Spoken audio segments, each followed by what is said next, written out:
What's up, YouTube? We're here today to do a differential rebuild.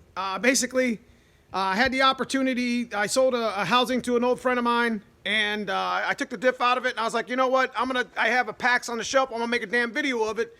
How to rebuild a diff in 10 minutes.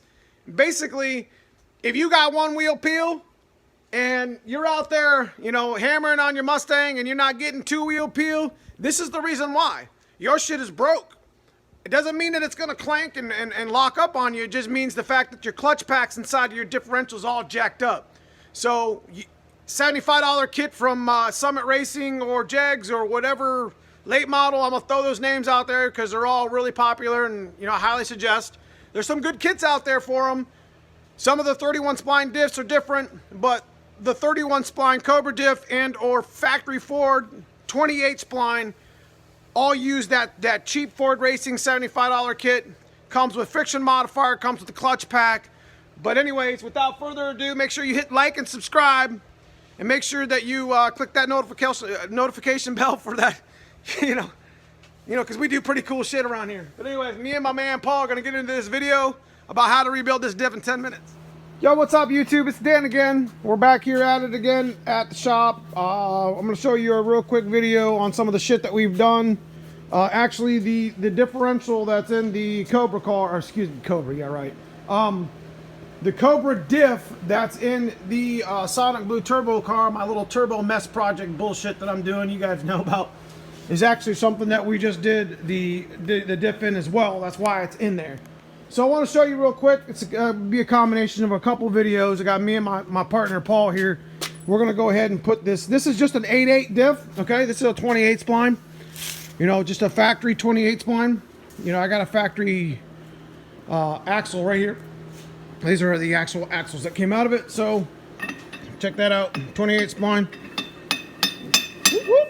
So anyways, this is just a factory one that you got in the back of your stock car, right? And this is spider gears. Okay, these are what get broken. Yeah, they get wore out, they get messed up. I mean, they're pretty hard to break, folks. So, I mean, if they're low on diff fluid and you're beating the shit out of it, then, of course, it's going to break. They all got a little spacer behind the small spider gears, the counter gears, or whatever you want to call them. Anyways, this pack's about 80 bucks on Summit Racing. See the shims. And then you got these shims here to pack it, right? We are actually, there's no carbon fiber packs in here right now because me and Paul are actually soaking them in that really smelly friction shit. So here's the S-clip, and then here's the pin, and this actually comes, the kit actually comes with a new pin. So what we're going to do, you know, we clean the diff real good. This is actually going to go up on eBay as a rebuilt diff. These bearings are showing a little rust because we solvent tanked the shit out of it. So I mean, naturally, some of the iron and cast iron is going to show rust right off the bat, so it's not a big deal. What we're going to do is he's going to stack the packs, and he's going to put them together, and then we're going to go from there. So here's the packs that I was just talking about. These are the carbon fiber packs that come in that gear, and you can see here they make a damn mess. But this is that green shit, friction modifier. It says oh, that smells so bad. It says right in the instructions that you're supposed to soak these overnight or 12 hours. That's the best to get. And you know, it's a really good idea, you know, for when you're getting ready to put them together. So first things first that I know me and Paul are going to do is, in the kit it tells you, you know, you need to put this steel plate on first. That's from the factory. They have a friction clutch plate against the back side of this, and that's a big no-no, because this will wear that friction, you know, that clutch pack out really quick. And if you all that Ford really had to do was put a shim in front of that and then put the plate back here, and it would have wore out evenly. So what this little edge does is it wears the clutch pack out, and then it's got like this little 1/8 inch section of friction that's still worn but usable, and then they got this groove in this plate. You should have seen how many we've rebuilt and just suck because it's just garbage. You know, that's just a terrible design, just one of many. It's like the fucking console ashtray, excuse my French, but man, Jesus Lord, why? Sometimes you just want to go back in time and just tell them, you know, that's a big fail, right? So we're just gonna watch this real quick. we pulled 3 clutch packs out, and what he's doing is, thank you. What he's doing is he's actually stacking right now. So if you've noticed, he's checking for shims. The directions say to stack these at about 0.655, which is about 6, just over a half an inch, you know, 0.655. That's what we're looking for. Now you see he put a stack. You know, he's got shims in here. He kind of knows already what he's looking at. He's done this about 15 times or more. All right. I taught him how to do this a long time ago. So he's at 660 right now. That's close enough. See that? That's pretty much, he pretty much knows what packs go in where. And what he's going to do, if he flips this over, I'm going to seat it. It's got a seat in there. It's going to seat it in there. That's pretty much where it's at, man. See it? Now flip it over. Flip the gear over. I want to show him. See, he put the shim. The shim is against the back side, and then he's got 3 clutch packs. See that? 3 clutch packs set in between that, and then a shim. He actually, let's take this. Let's flip this over and take this shim out. How much is that? What is that shim? What size is that shim? That looks like about 20 thou, right?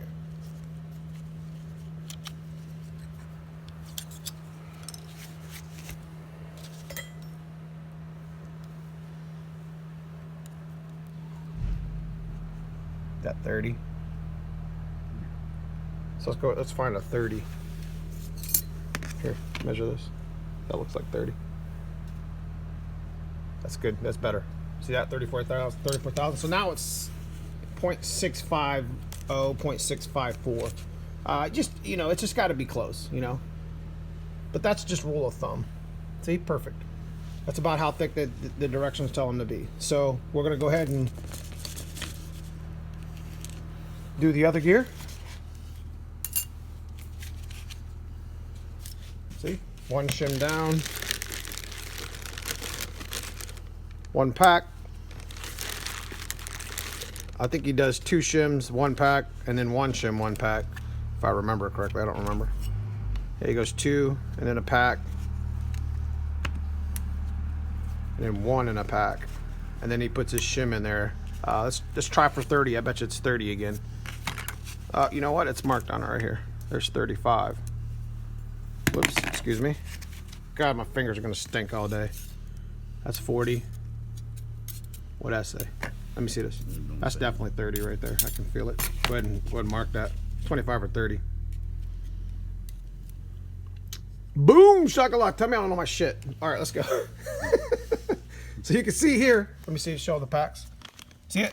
Again, he stacked it the same way. Shim, pack, 2 shim, pack, shim, pack, and then this is the final shim that makes it 653. Perfect. So each side is nice and tight. And what he's going to do now is he's going to put that on the gear, and we're going to go ahead and install these 2 with the S-clip and the pin inside of this diff, which is a pretty good idea. All right, here we go. We're putting them inside. They pretty much just set in there. And this is a factory diff. Like I said, this is 28 splines, factory diff. You fucking stink, dude. That stuff smells so bad. All right. He's putting the other pack in, or the other spider gear in. All right. Wait, you got the little shim on the back side of that? Yeah. Yep. Look at this. So he puts 1 on one side. All right. I taught you well, son. Look at that. Oh, make sure the shim goes in. They're always an asshole. It doesn't look like it's even seated. There you go. It's seated now. What about the other side? Seated. Good? Mm-hmm. Just slip right in there. Perfect. Go ahead and roll them into place. See that shit? And then he lines the pin up. Yep. He knows it sets. All right. All right, let me come over here. He's prepping for a S-clip install. You make this look easy, dude.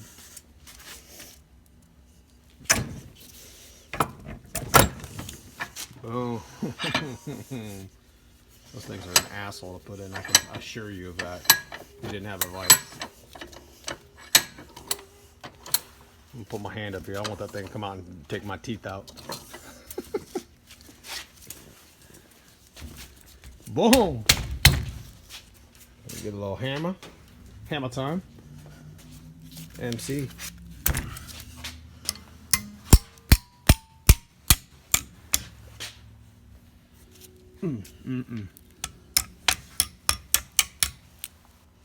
Good enough? All right.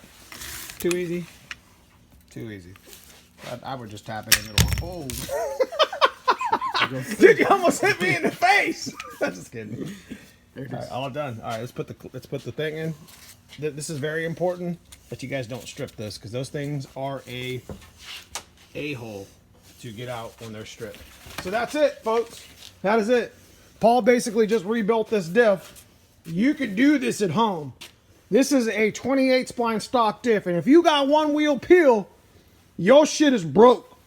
And this is the fix to it.